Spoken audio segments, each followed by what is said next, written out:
خون پھر خون ہے ٹپکے گا تو جم جائے گا۔ ذوالفقار علی بھٹو کے عدالتی قتل کے حوالے سے تقریباً 44 سال بعد اب معاملہ حل کرنے کے لیے سپریم کورٹ کا بینچ بن گیا ہے۔ پاکستان مسلم لیگ نون کے قائد میاں محمد نواز شریف کے ساتھ ہاتھ ہو گیا ہے یا پھر اسلام آباد ہائی کورٹ ماحول بنا رہی ہے۔ ایک ایشو پر آرمی چیف اور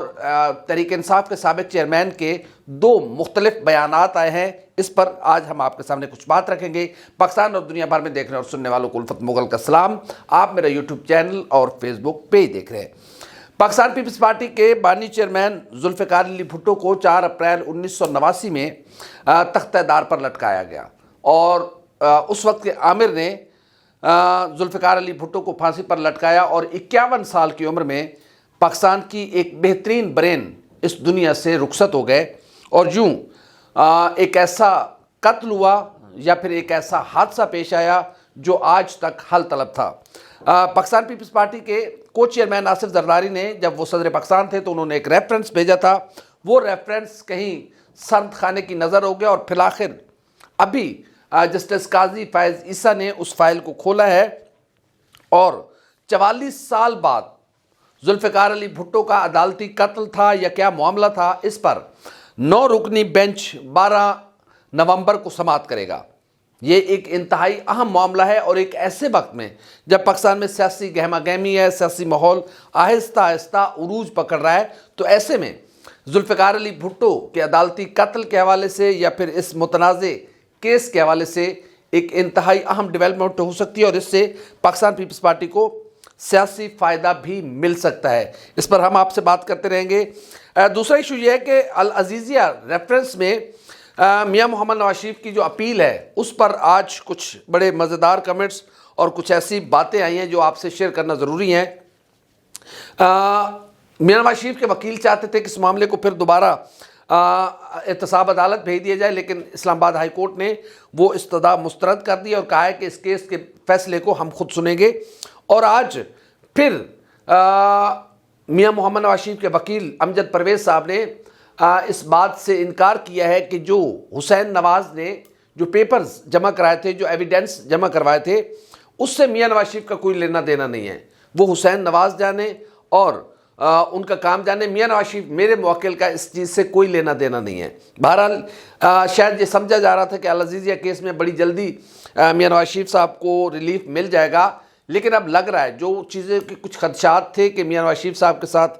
شاید معاملہ وہ نہیں ہے جو سمجھا جا رہا ہے، وہی لگ رہا ہے، یا پھر اسلام آباد ہائی کورٹ کچھ ماحول بنا رہی ہے، کیونکہ جب ایون فیلڈ ریفرنس میں میاں نواز شریف کو ریلیف دیا گیا تو بڑی تنقید ہوئی تھی، بڑی لے دے ہوئی تھی اور نیب پر بھی اچھے خاصے کوسچنز آئے تھے۔ اس کے علاوہ جو میاں نواز شریف صاحب کا اقامہ تھا اس پر بھی بات ہوئی ہے، جو وہ تنخواہ لے سکتے تھے نہیں لی۔ یہ اتنا آسان نہیں ہے جو مسلم لیگ نون کہہ تو دیتی ہے کہ بیٹے سے تنخواہ نہ لینے پر نکالا گیا، بلکہ اس سے پیچھے اور بہت ساری کچھ کڑیاں ملی ہوئی ہیں جس کی وجہ سے اس میں سزا بھی ہوئی تھی، اور اب مسلم لیگ نون یہ چاہ رہی ہے کہ اس سزا کو ختم کیا جائے، جبکہ نیب یہ چاہ رہی ہے کہ اس میں مزید اضافہ کیا جائے، اور اسی اپیل میں اب گئی ہوئی ہے۔ اب نیب کے لیے یہ اتنا آسان نہیں ہوگا کہ اس سٹیج پر آ کر نیب اپنی وہ اپیل واپس لے لے جس میں میاں نواز شریف کو سزا بڑھانے کی بات کی گئی تھی۔ اب دیکھنا یہ ہے کہ میاں صاحب کے ساتھ ہاتھ ہوا ہے یا پھر اسلام آباد ہائی کورٹ جو ہے وہ ماحول بنا رہا ہے، کیونکہ پاکستان میں ایسے بہت سارے کیسز ہیں جو عدالتوں سے فیصلے ہوتے ہیں، لیکن یہ باتیں زبان زد عام ہے کہ کیسز کے فیصلے آتے کہیں اور سے ہیں۔ اللہ کرے کہ ہماری عدلیہ خود فیصلے کرے، وہ وقت بھی ہم دیکھیں، لازم ہے کہ ہم بھی دیکھیں گے، لیکن دیکھیں گے کہ کیونکہ ظاہر ہے اب جو تنقید ہو رہی ہے اور یہ یقیناً فیصلوں پر تنقید ہونی بھی چاہیے۔ ہاں، عدلیہ کا جو احترام ہے وہ ملحوظ خاطر رکھنا چاہیے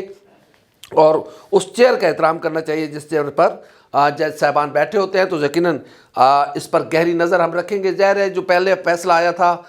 اس فیصلے پر کافی لوگوں نے بڑی تنقید بھی کی، کیونکہ جب میاں نواز شریف کو سزا سنائی گئی تھی وہ سزا غلط تھی، یا پھر میاں نواز شریف صاحب کو جو ایون فیلڈ میں ریلیف دیا گیا ہے وہ غلط ہے۔ کیا اب العزیزیہ کیس میں میاں نواز شریف صاحب کو سزا غلط دی گئی ہے یا پھر اب ان کو ریلیف غلط دیا جائے گا؟ کیونکہ یہ دونوں چیزیں ٹھیک نہیں ہو سکتی۔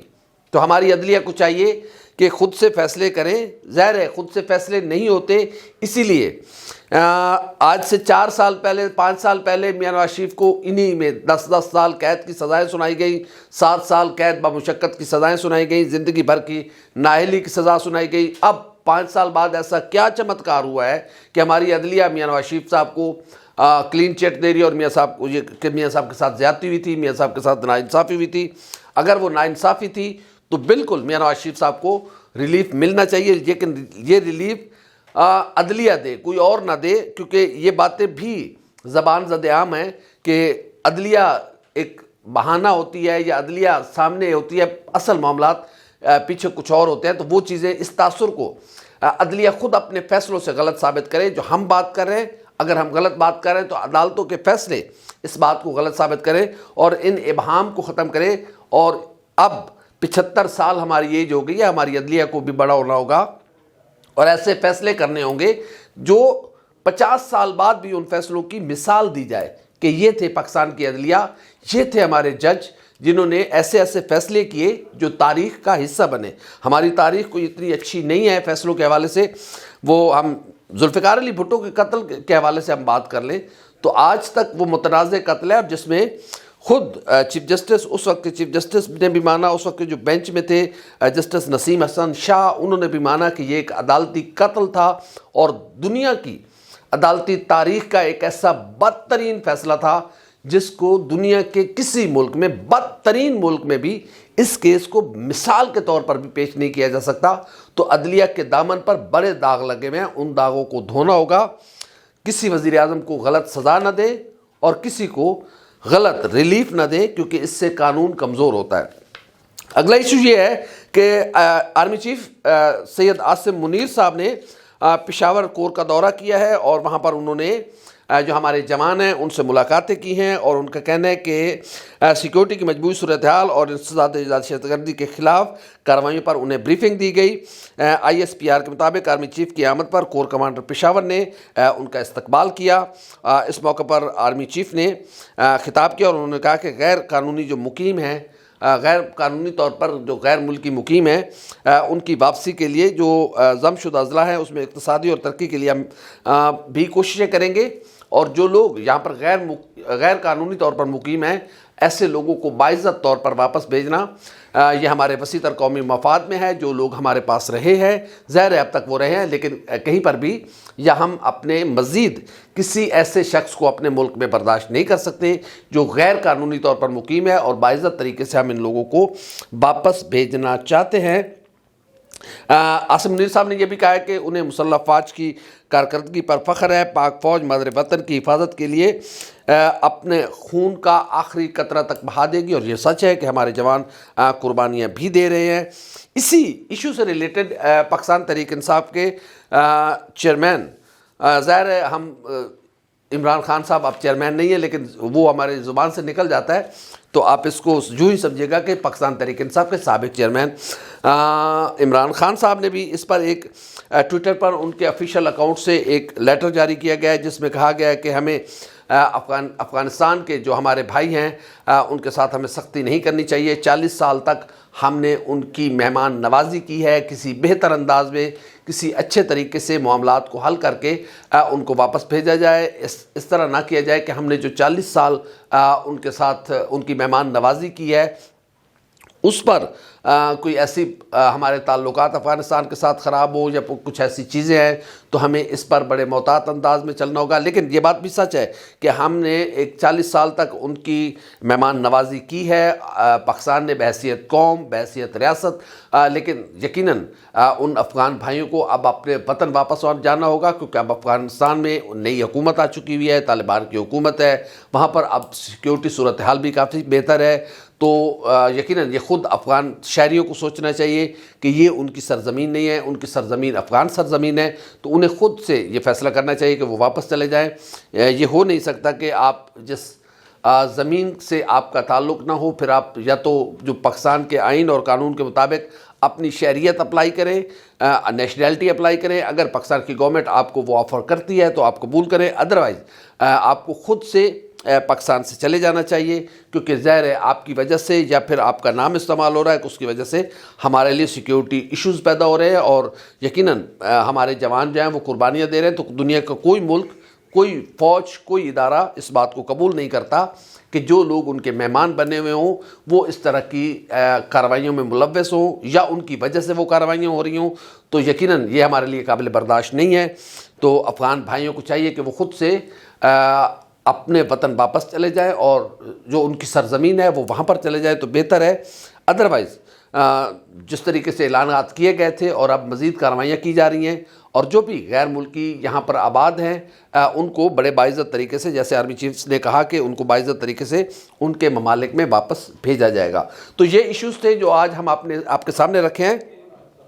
بہت ساری ڈیولپمنٹس ہیں جو ہو رہی ہیں، اور ظاہر ہے یہ ڈیولپمنٹس اتنی دلچسپ بھی ہیں کہ اس پر آنے والے دنوں میں ہم آپ سے مزید بات کرتے رہیں گے، کیونکہ جو 2 کیسز ہیں عدالتی اگر بات کی جائے، وہ میاں محمد نواز شریف کا العزیزیہ ریفرنس ہے، اور پاکستان پیپلز پارٹی کے کو چیئرمین اور سابق وزیر اعظم جناب ذوالفقار علی بھٹو کا قتل ہے، جو ان کو تختہ دار پر لٹکایا گیا۔ پیپلز پارٹی ایک عرصے کے ساتھ یہ شد و مت کے ساتھ آواز اٹھاتی رہی کہ ہمیں انصاف نہیں ملا۔ اگر تو یہ فیصلہ آتا ہے تو پھر یقیناً جو آمریت کے تابوت میں ایک کیل ہوگا کہ کیسے ذوالفقار علی بھٹو کو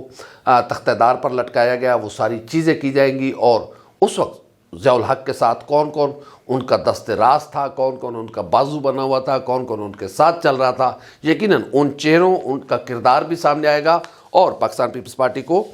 سیاسی طور پر بھی اس کا فائدہ ہو سکتا ہے، اور تاریخ بھی ہماری درست ہو سکتی ہے۔ ہمیں تاریخ کو درست کرنا ہے کہ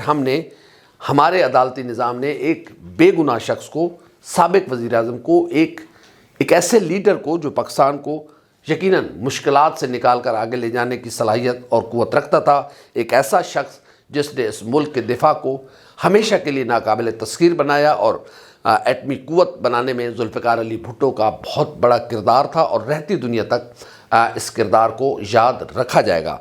ہماری ویڈیو آپ کو کیسی لگی؟ لائک کریں، کامنٹ کریں، سبسکرائب کریں، بیل آئیکن کے بٹن دبائیں تاکہ جب بھی ہماری ویڈیو آئے سب سے پہلے آپ تک پہنچے۔ اللہ حافظ ناصر۔